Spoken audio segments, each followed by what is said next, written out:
लखी गुलाम शाह के झूनू ॻोठ में किसान हारी प्रोग्राम कोठायो वियो, जंहिंमें हारियुनि खे ज़मीन में अन्न जी वधीक उपत वठण लाइ हिकु सेमिनार कोठाए ॼाण ॾिनी वई। उन हवाले सां रिपोर्ट कर रहियो आहे हिदायतुल्लाह महर।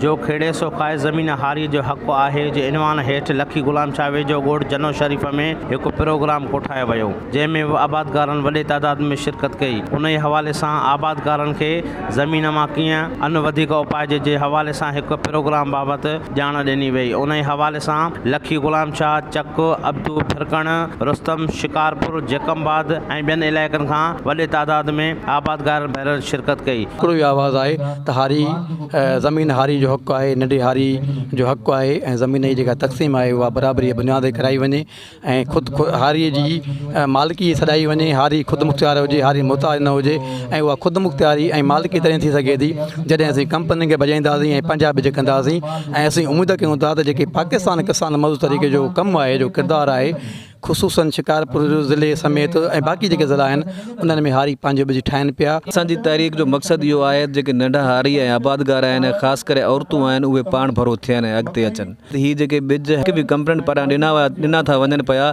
उहे इंतिहाई नाक़िस ऐं ख़राबु बिज आहिनि ऐं जंहिंजे करे को वक़्तु हूंदो हो त असां जूं मायूं, असां जूं कुराड़ियूं, असां जूं अम्मियूं, असां जूं नानियूं जेके लाबारो थींदो हो त उहे पंहिंजो जेको बिज हूंदो हो उहो बिज रखी करे और ॿिए साल उहो ई बिज लॻाईंदा हुआ। असां पंहिंजे आबादगारनि खे इहे कदासीं त बाबा अॼुकल्ह जेके हाइब्रिड बिज आहिनि इहे ज़मीन लाइ बि नुक़सानकार आहिनि ऐं सिहत लाइ बि नुक़सानकार आहिनि।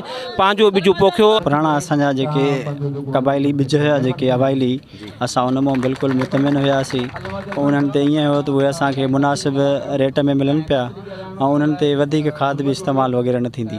के बिज ॿाहिरां जा अचनि था उहे एक्सपायर आहिनि, के ॼाइनि था त के ॼाइनि बि कोन था। उहो कर्ज़ खणी वीचारा ॾाढा माना बैंकनि जा हुननि जा उहे पोइना था पइजी वञनि। पर असां कोशिशि कंदा आहियूं त उन्हनि जेके ग़रीब हारी आहिनि उनखे इहा असां आगाही ॾींदा आहियूं त बाबा जेके बिज बहितर कमु कनि था उन्हनि खे ॾिसो जे, पर जेको एक्सपायर आहे को ग़लति आहे उनखे साइड कयो।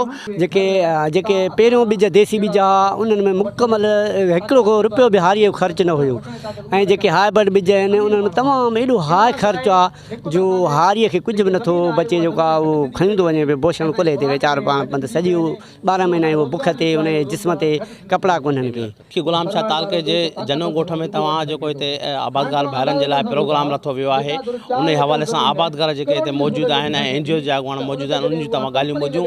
उन्हनि जो इहो ई चवणु आहे त आबादगारनि खे मुतालबो ॾिनो वियो आहे त जेतिरो थी सघे पंहिंजा जेके घरेलू जेके बिज आहिनि उहे इस्तेमालु करनि ऐं जेका ज़मीन में उपत आहे उहा वधीक खणो। बाक़ी जेके हाइब्रिड बिज जेके दुकाननि ते मुहैया कया पिया वञनि उन्हनि खे जेको आहे सो ख़रीद न कयो ऐं उहे वधि खां वधि ज़मीन जे लाइ नुक़सानकार आहिनि। हिदायतुल्लाह महर, आवाज़ TV न्यूज़, लखी गुलाम शाह।